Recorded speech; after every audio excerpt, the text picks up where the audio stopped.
Casi que no llegas. Pero qué afán, tenía que leer antes de seguir, ¿no? Entonces, por lo que veo, ya no me necesitas. Pues claro que sí, Camilo. Mira, quiero aprender más sobre las plantas aromáticas y medicinales. Necesito saber de cómo manejar el suelo, sobre la cosecha, la siembra, el riego, sobre las plagas, cómo fertilizar la tierra. En fin, quiero ser un productor de plantas aromáticas y medicinales. Eso está muy bien, entonces empecemos ya. Vamos en orden. El curso virtual del SENA habla sobre las principales características del suelo agrícola. ¿Me puedes explicar esto? Ok, vamos pues.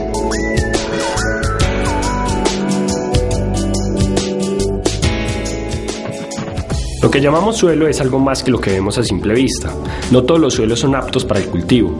Por eso es importante conocer su conformación para saber si todos los elementos que lo componen tienen las características químicas y físicas que lo hacen apto para la siembra.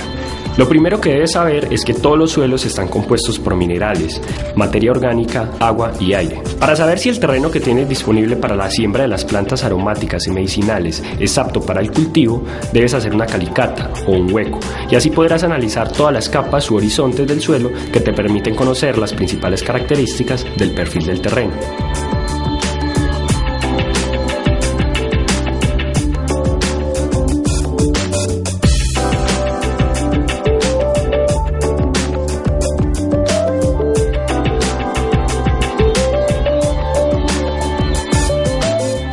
¿Y cada una de esas capas cómo se identifica?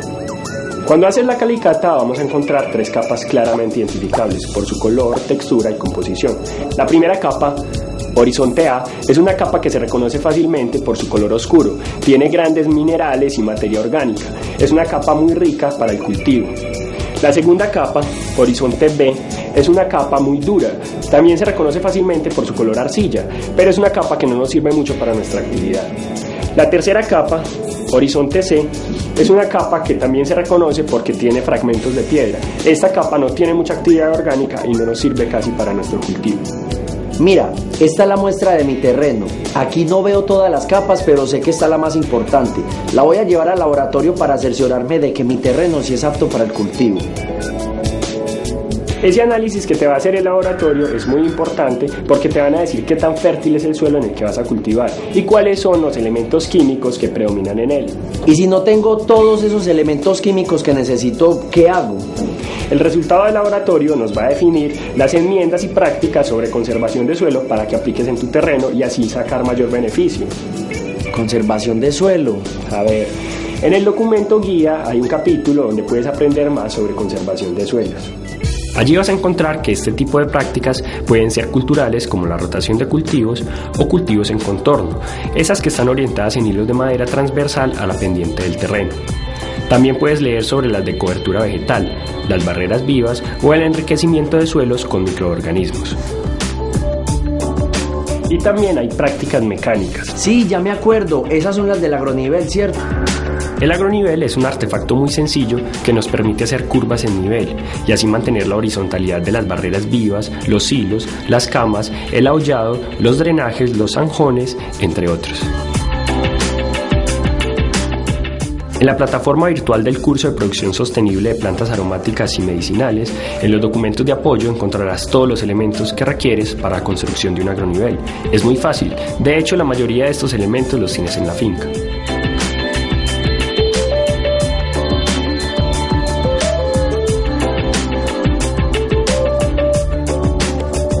Sí, por lo que me muestras creo que es realmente fácil de hacer y con esta técnica se ayuda a un adecuado manejo y conservación de los suelos. También se ayuda en la regulación del recurso hídrico. Y con los abonos orgánicos puedes hacer mucho más. Sí, eso también lo leí y te tengo unas preguntas, Camilo. Ok, pero antes de seguir, recapitulemos con lo que tienes que hacer hasta ahora. Primero, recoger una muestra del terreno en el que se va a sembrar las plantas aromáticas y medicinales.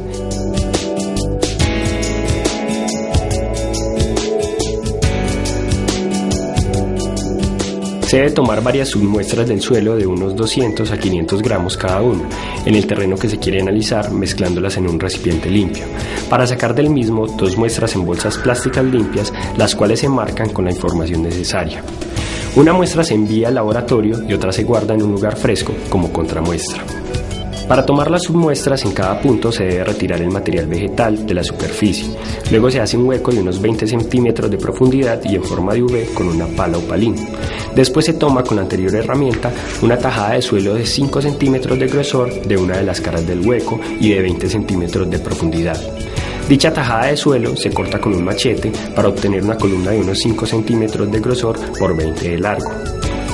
El laboratorio debe determinar las principales propiedades físicas y químicas del suelo, permitiendo establecer el uso o correctivos que necesita el suelo y si tu terreno es apto para el cultivo.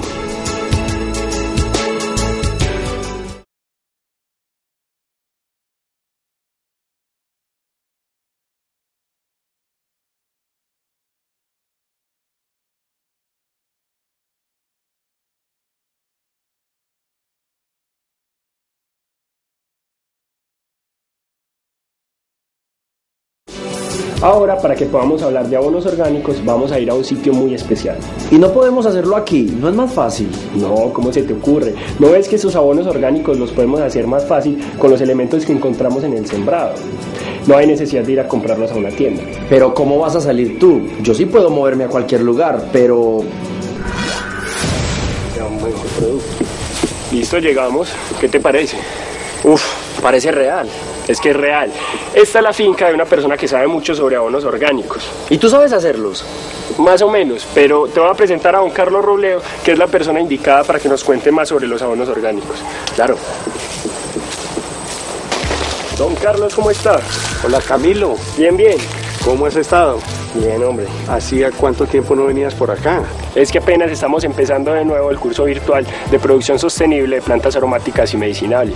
Entonces no había tenido la oportunidad de traerte un nuevo aprendiz. Mira, te presento, él es Camilo. Está haciendo el curso a través del SENA. Hola Camilo. Hola, don Carlos. Bienvenido. Muchas gracias. Me imagino que estás en la primera semana de aprendizaje. Sí, señor. Ah, maravilloso. Y creo que te leíste todos los documentos sobre cómo producir los abonos orgánicos. Claro, señor. Me montó todo un laboratorio para que fabricáramos abonos. Eso me parece maravilloso. Pero estando aquí en la finca, podemos ver todos los materiales con que se elaboran los abonos orgánicos para que los puedas reconocer fácilmente en tu finca y elaborarlos.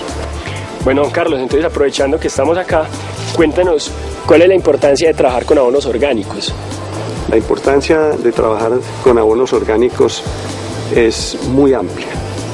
Primero, que con los abonos sintetizados químicamente, cuando llueve, ellos se producen un lixiviado que se pierde muy fácilmente.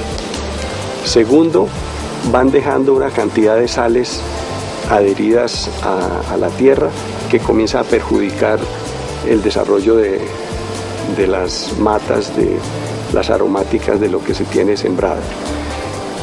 Además, son muy fáciles de producir y no producen contaminación como producen todos los demás químicos. Don Carlos, ¿y cuáles son los principales abonos orgánicos? Mira, podemos clasificarlos en 4 tipos principalmente. El primero es el compostaje de todo el material foliar que se recoge en la finca, como el pasto, como las hojas de flores, de matas, etc. Entre ellos está el bokashi, que es más complejo. El otro es el humus de lombriz, que es buenísimo, que tiene cantidades de componentes. Está catalogado como uno de los mejores abonos y más completos.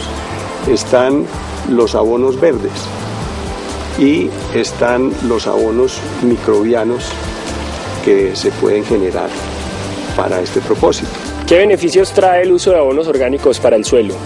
Los beneficios son múltiples.